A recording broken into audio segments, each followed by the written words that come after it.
مگر میں اس کا چہرہ نہیں دیکھ پائی کیونکہ اس نے اپنا رخ دوسری طرف رکھا تھا۔ مجھے لگ رہا تھا کہ وہ جو کوئی بھی ہے زخمی ہے کیونکہ وہ شاید تکلیف کی وجہ سے ہی کرا رہا تھا۔ یہ سوال میرے دل سے بالکل نکل چکا تھا کہ وہ اجنبی شخص ہمارے گھر کی چھت پر اور اس کمرے میں آیا کیسے؟ مجھے اس وقت اس زخمی شخص سے ہمدردی ہونے لگی۔ میں نے آگے بڑھ کر اسے پکارنا چاہا جب میں ایک کرسی سے ٹکرائی اور دھڑام سے نیچے گری، جس سے کمرے میں بے ساختہ شور پیدا ہو گیا۔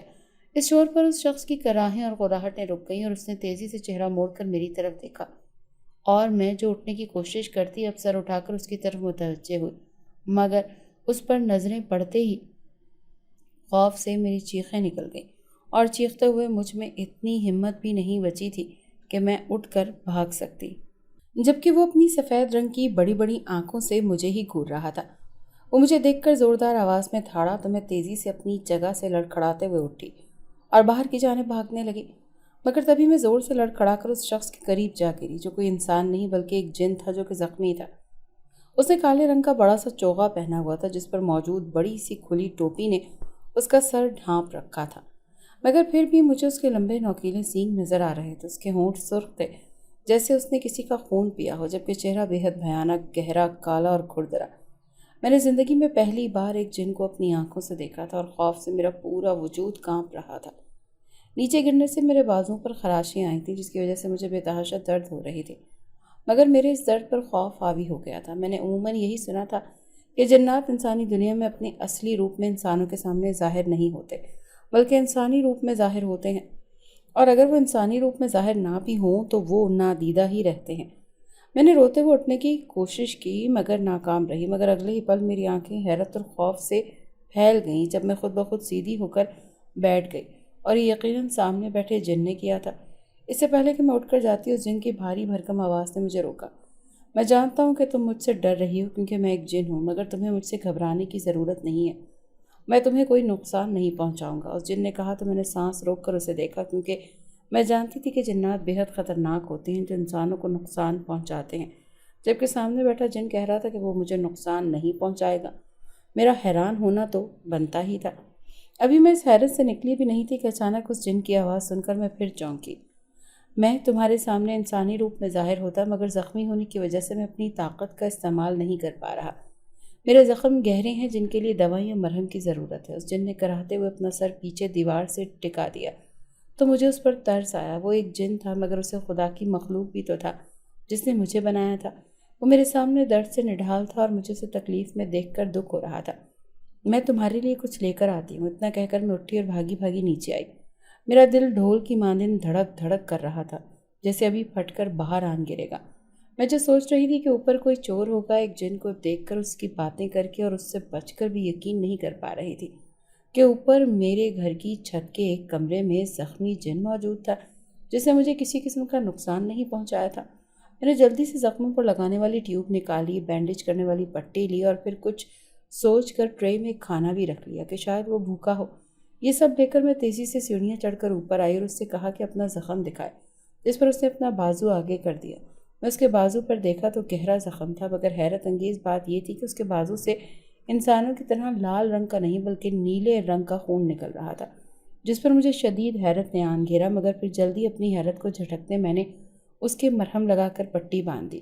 یہ کھانا میں تمہارے لیے لائی تھی، اسے کھا لو، تمہیں بھوک لگی ہوگی، میں نے کہا تو وہ سر ہلا گیا۔ میں ٹرے وہیں چھوڑ کر نیچے چلی آئی جہاں میری بیٹی جاگ گئی تھی۔ میرے دونوں بچے ابھی چھوٹے تھے تو میں نے ابھی انہیں اسکول میں داخل نہیں کروایا تھا، تبھی وہ ہمہ وقت گھر پر ہی میرے ساتھ پائے جاتے تھے۔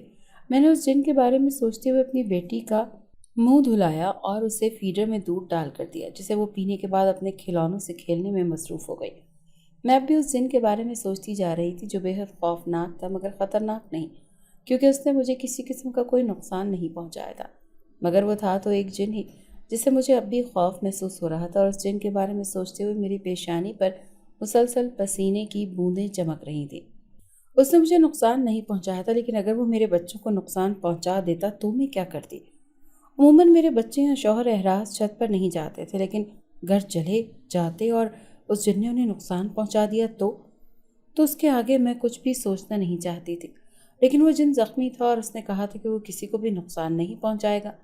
میں ان دو سوچوں کے درمیان الجھ کر رہ گئی تھی اور جھنجھلا کر بھی یہی سوچ رہی تھی کہ اس بارے میں احراز کو بتا دوں، لیکن اگر احراز کو بتا دیتی تو وہ شاید اس جن کو اپنے گھر سے نکالنے کی کوشش کرتا، اور اگر وہ ایسے کرتا تو وہ جن پہلے تو شاید اس کو نقصان نہ پہنچاتا، مگر زخمی حالت میں گھر سے نکالے جانے پر شاید غصے میں آ کر احراز یا میرے بچوں کو نقصان پہنچا دیتا، اور میں ہرگز نہیں چاہتی تھی کہ میری جان سے پیارے شوہر اور میرے بچوں کو کچھ بھی ہو۔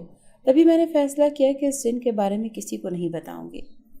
فی الحال اس سے ہم میں سے کسی کو بھی خطرہ نہیں تھا۔ اس فیصلے پر پکی مہر لگا کر میں نے سکون کا سانس لیا اور اپنے بچوں اور گھر کے کاموں میں مصروف ہو گئی۔ کچھ دیر بعد میں جن کے پاس خالی پلیٹ اٹھا لائی، لیکن اس سے میری کوئی بات نہ ہوئی۔ رات کو احراز گھر آیا تو میں نے اسے اس بارے میں کچھ بھی نہیں بتایا اور معمول کی طرح ہی خود کو نارمل ظاہر کیا۔ رات کو کھانا کھانے کے بعد احراز کمرے میں چلا گیا تو میں بچوں کو ان کے کمرے میں لے گئی۔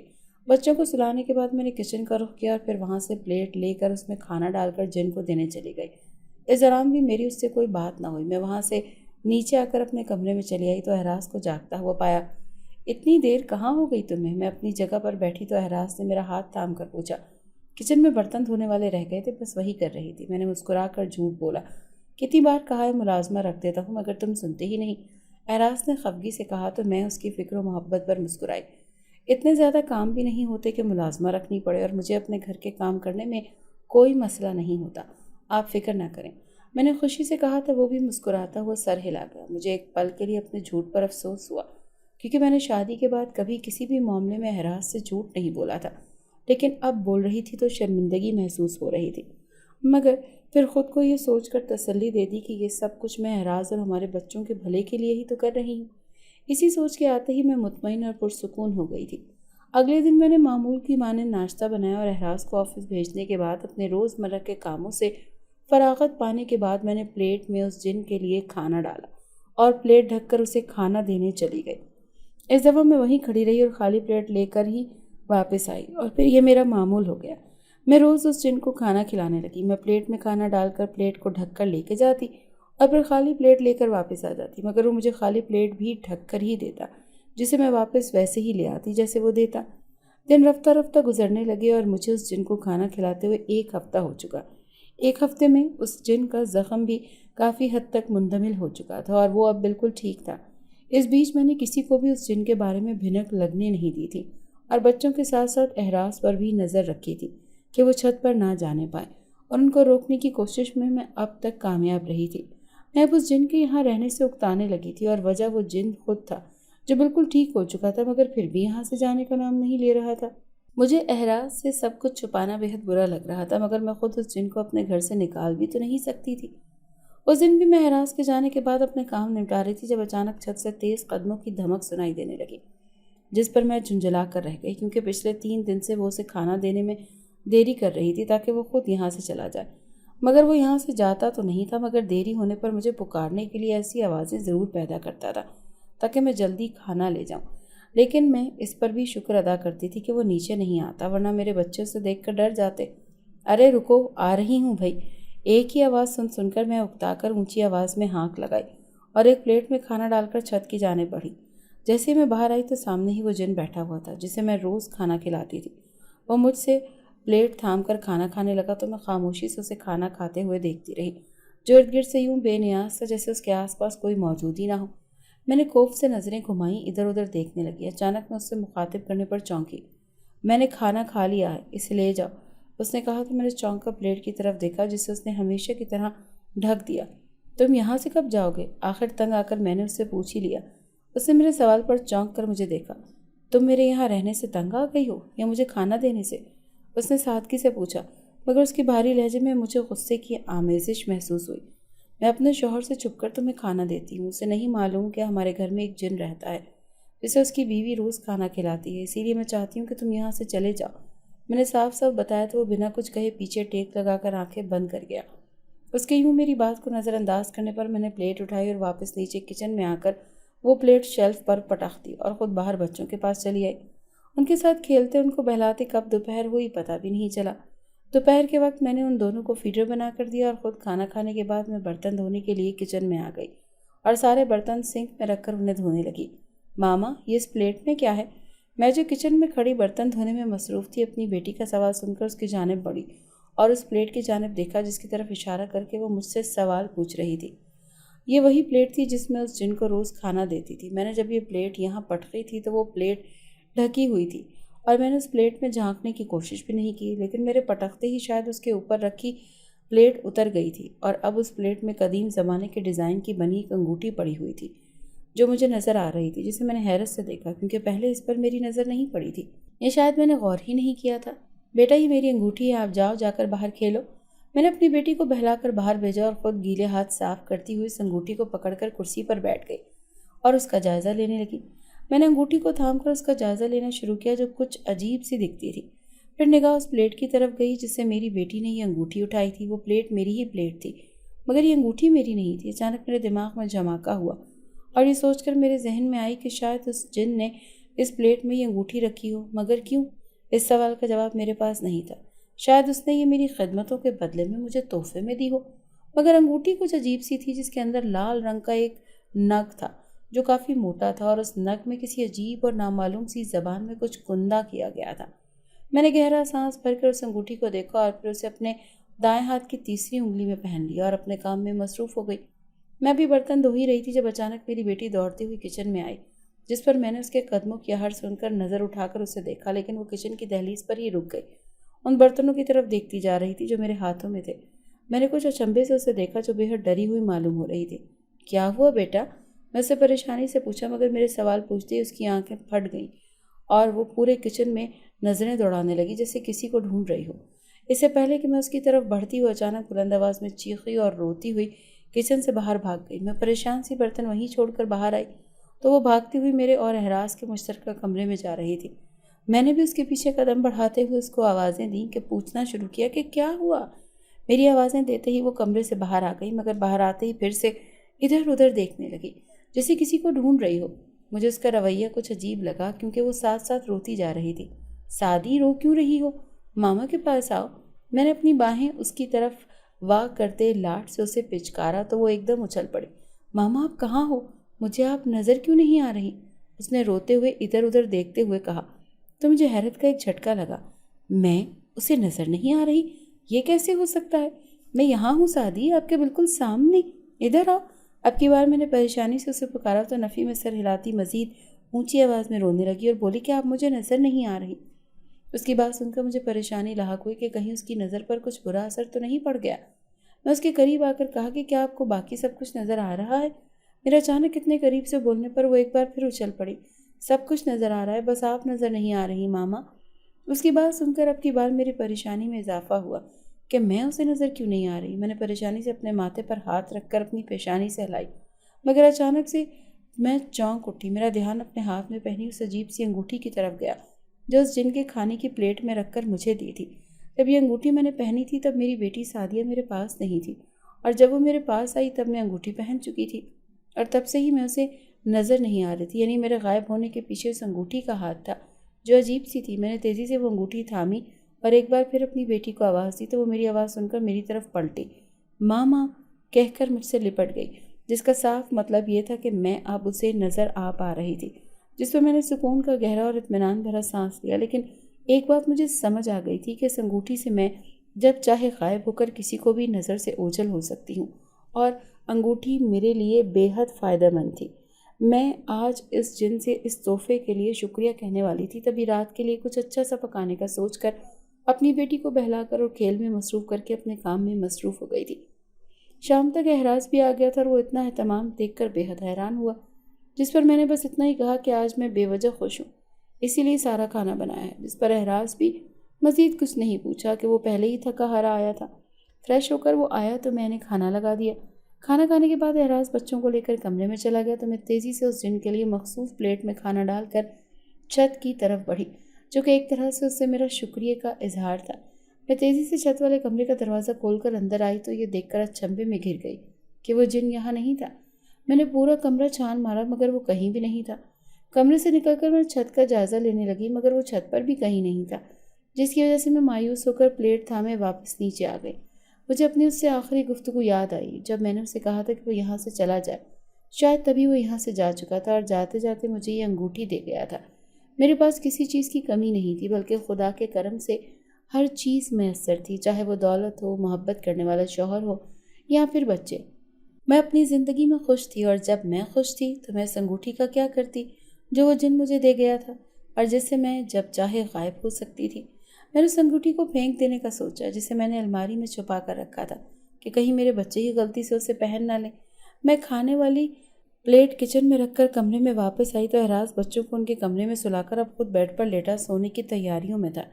میں نے اسے دیکھا اور چونک اٹھی۔ احراز کی زندگی میں مجھے اپنی اہمیت کا اچھے سے اندازہ تھا کہ مجھ سے اور بچوں سے وہ بے حد محبت کرتا تھا، اور شادی کے اتنے سالوں میں اس نے کبھی بھی مجھے شکایت کا موقع نہیں دیا تھا، بلکہ اس کی محبت میں ہمیشہ بڑھاوا ہی ہوا تھا، نہ کہ اس کی محبت کم ہوئی تھی۔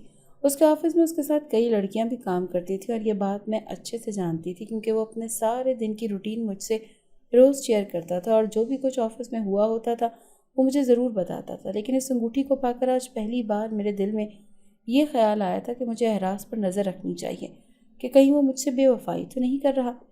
ایک پل کو میں نے اپنی سوچ کو سختی سے جھٹک دیا کہ اس کی اتنی محبت کے باوجود بھی میں اس پر شک کیسے کر سکتی ہوں۔ مگر پھر میرے اندر کی عورت نے سر اٹھا کر سبھی مرد بدل جاتے ہیں یہ کہا، اور اگر تمہیں اپنے شوہر پر اتنا ہی یقین ہے تو چیک کرنے میں کیا حرج ہے۔ اس سوچ کے آتے ہی میں نے گہرا سانس بھرا اور یہ فیصلہ کرتے ہوئے سونے کے لیے لیٹ گئی کہ میں بس ایک دفعہ احراز کو چیک کروں گی، اور مجھے یقین ہے کہ ایسی ویسی کوئی بات نہیں ہوگی، کیونکہ احراز کو صرف مجھ سے محبت ہے اور وہ میرے علاوہ اور کسی کے بارے میں خواب و خیال میں بھی نہیں سوچ سکتا۔ میں یہی سب سوچتی ہوئی کب نیند کی وادیوں میں اتری، مجھے کچھ خبر نہ ہوئی۔ اگلے دن صبح کے وقت آ کر میں نے ناشتہ بنایا، اور پھر احراز کے آفس جانے کے بعد میں نے معمول کے کام نمٹائے۔ پھر میں بچوں کو لے کر اپنے مائکے آ گئی۔ میں اپنے ساتھ اپنے پرس میں وہ انگوٹھی بھی رکھ کر لے آئی تھی جس سے میں غائب ہو جاتی تھی۔ میں نے بچوں کو اپنی امی کے حوالے کیا۔ مجھے اپنی سہیلی کے گھر جانا ہے جہاں مجھے کافی وقت لگ سکتا ہے، جس پر ماں مجھے تسلی دی کہ تم آرام سے جاؤ اور آرام سے بچوں کو میں دیکھ لوں گی۔ ان کی بات سن کر میں نے اطمینان کا سانس بھرا اور پھر وہاں سے نکل کر باہر آ گئی۔ باہر آ کر میں رکشے میں بیٹھی اور رکشے والے کو احراز کی کمپنی کا پتہ بتا کر جو کچھ میں کر رہی تھی اس بارے میں سوچنے لگی۔ میرا دل تو مجھے ملامت کر رہا تھا کہ یوں بلا وجہ اپنے شوہر پر شک کرنا اور اس پر نظر رکھنا ٹھیک نہیں ہے، مگر میرا دماغ مجھے بار بار صرف ایک بار احراز پر نظر رکھنے کا کہہ رہا تھا۔ اور پھر میں نے دل کو جھاڑ پلا کر اپنے دماغ کی سنی۔ کچھ ہی دیر میں کمپنی کے باہر موجود تھی۔ رکشے والے کو کرایہ دے کر میں اندر کی جانب بڑھی اور پھر خالی لفٹ میں داخل ہو گئی۔ اندر میرے علاوہ کوئی بھی نہیں تھا۔ تبھی میں نے سکون سے وہ انگوٹھی پہنی۔ مجھے یقین تھا کہ اب مجھے کوئی بھی نہیں دیکھ پائے گا۔ لفٹ رکی اور لفٹ کا دروازہ کھلا تو میں پرسکون انداز میں لفٹ سے باہر نکل کر آگے کی جانب بڑھی۔ مجھے پتا تھا احراز کو آفس دوسری منزل پر ہے، تبھی میں لفٹ کے ذریعے دوسری منزل پر آ چکی تھی۔ سارے ورکرز مجھے کام کرتے نظر آ رہے تھے، ادھر ادھر چلتے نظر آ رہے تھے، جن پر ایک سرسری سی نظر ڈالتی میں آگے بڑھتی جا رہی تھی، مگر احراز مجھے کہیں بھی نظر نہیں آ رہا تھا۔ سب کے لا تعلقی سے میرے قریب سے آگے بڑھ جانے پر میں اتنا تو سمجھ گئی تھی کہ مجھے کوئی بھی دیکھ نہیں پا رہا، جس پر میں مطمئن ہو کر ایک طرف بیٹھ گئی تھی۔ مگر پھر جلدی احراز مجھے نظر آ گیا، جو ایک فائل تھامے اس کے ورک گردانی کرتا مصروف انداز میں اپنی ڈیسک کی جانب بڑھ رہا تھا۔ میں مسکراتی اس کے قریب جا کر اس کی ڈیسک سے ٹیک لگا کر کھڑی ہو گئی، جو ایک کمپیوٹر پر کچھ ٹائپ کر رہا تھا۔ ہمیشہ کی طرح وہ اب بھی نظر لگ جانے کی حد تک پیارا لگ رہا تھا۔ میں ارد گرد کام کرتی لڑکیوں کی نظریں اس پر بخوبی محسوس کر سکتی تھی، لیکن یہ دیکھ کر مجھے احراز پر فخر ہو رہا تھا کہ وہ صرف مجھ سے محبت کرتا ہے۔ میں ابھی وہاں سے اٹھ کر جاتی کہ اچانک احراز کا فون بجا اور وہ ٹائپنگ چھوڑ کر فون کی طرف متوجہ ہو گیا۔ آنے والی کال کس کی تھی میں نہیں جانتی تھی، مگر احراز کا بے اختیار مسکرانا مجھے اچنبھے اور تجسس میں ڈال گیا تھا۔ جی جناب، احراز نے دلکشی سے کہا تو میں ٹھٹکی، کیونکہ ایسا لہجہ اس کا صرف میرے ساتھ ہی ہوتا تھا۔ ہاں ہاں پہنچ رہا ہوں، بس تم بھی جلدی سے پہنچ جاؤ۔ احراز نے دوسری طرف کی بات سن کر بے حد نرمی سے کہا تو میرا دل بے ساختہ انجانے خدشے کی تحت دھڑکنے لگا۔ ارے یار، تمہاری پسند کا ہی کھانا ہوگا، تم آؤ تو صحیح۔ احراز نے ایک بار پھر بے تکلفی سے کہا تو مجھے لگا شاید دوسری جانب اس کا کوئی دوست ہے۔ میں ابھی خوش بھی نہیں ہو پائی تھی جب احراز کی اگلی بات سن کر میں ساکت رہ گئی۔ ایک تو تم ناراض بہت جلدی ہوتی ہو یار، تم جلدی سے پہنچو، میں بھی بس نکل رہا ہوں، احراز کہہ کر اپنا سامان سمیٹنے لگا۔ اس کے انداز میں کافی عجلت تھی۔ اتنا تو میں نے بھی اندازہ لگا لیا تھا کہ دوسری طرف کوئی لڑکی تھی جس سے ملنے وہ جا رہا تھا، اور اب مجھے اس کا پیچھا کرنا تھا۔ میں خود کو سنبھال کر جلدی سے باہر آئی اور سڑک پر آ کر جلدی سے انگوٹھی اتار کر بیگ میں رکھی اور ایک رکشے میں بیٹھ گئی۔ میرا دل خون کے آنسو رو رہا تھا، مگر میں بنا سب کچھ جانے اپنی آنکھوں سے دیکھے کسی بھی حتمی فیصلے پر نہیں پہنچ سکتی تھی۔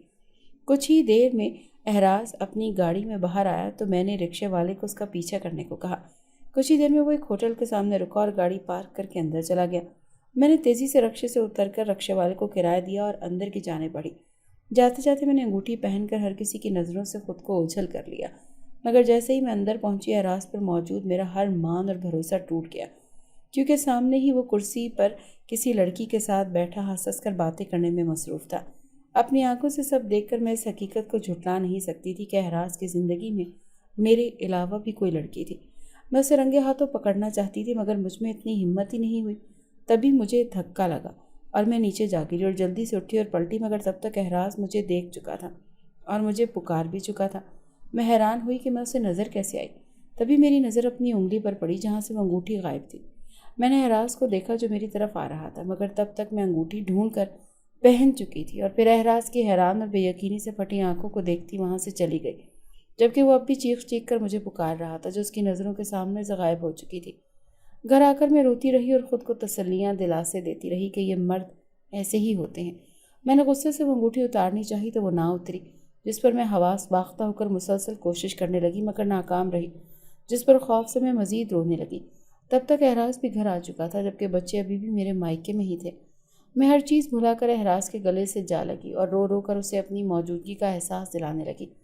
وہ مجھے غائب دیکھ کر اس سب کی وجہ پوچھ رہا تھا، جس پر میں نے کچھ بھی چھپائے بغیر سب کچھ بتا دیا، جس پر وہ گہرا سانس بھر کر مجھے تسلیاں دینے کے ساتھ بتانے لگا وہ لڑکی اس کی دوست کی منگیتر تھی جن کی شادی ہونے والی ہے اور وہ اسے سرپرائز دینا چاہتی تھی، جس کی ساری تیاری وہ احراز کے ذمے لگا رہی تھی۔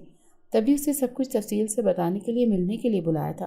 ساری بات سن کر میں شرمندہ ہوتی معافی مانگنے لگی، جس پر مجھے کچھ کہنے کے بجائے وہ مجھے انگوٹھی اتارنے کا کہنے لگا، مگر میری لاکھ کوشش کے بعد بھی وہ انگوٹھی میری انگلی سے نہ نکلی۔ میری انگلی انگوٹھی سے رگڑ کھا کھا کر زخمی ہو رہی تھی اور خون بہنے لگا تھا، جس سے مجھے درد محسوس ہو رہا تھا۔ کچھ سوچ کر احراز نے مجھ سے کہا کہ اوپر چلو جہاں وہ جن رہتا تھا۔ میں اس کے ساتھ اسی کمرے میں آئی جہاں وہ جن رہتا تھا اور جس نے مجھے یہ انگوٹھی دی تھی، مگر وہ جن تو وہاں نہیں تھا۔ احراز نے اونچی آواز میں اسے پکارا مگر وہ ظاہر نہیں ہوا۔ کچھ دیر بعد احراز نے مجھے انگوٹھی رگڑنے کی ہدایت کی تو میں نے انگوٹھی کو زور سے رگڑا، جس سے اگلے ہی پل روشنی چمکی اور پھر ہمارے سامنے وہ جب حاضر ہوا۔ وہ جن مجھے دیکھ پا رہا تھا مگر احراز مجھے نہیں دیکھ سکتا تھا۔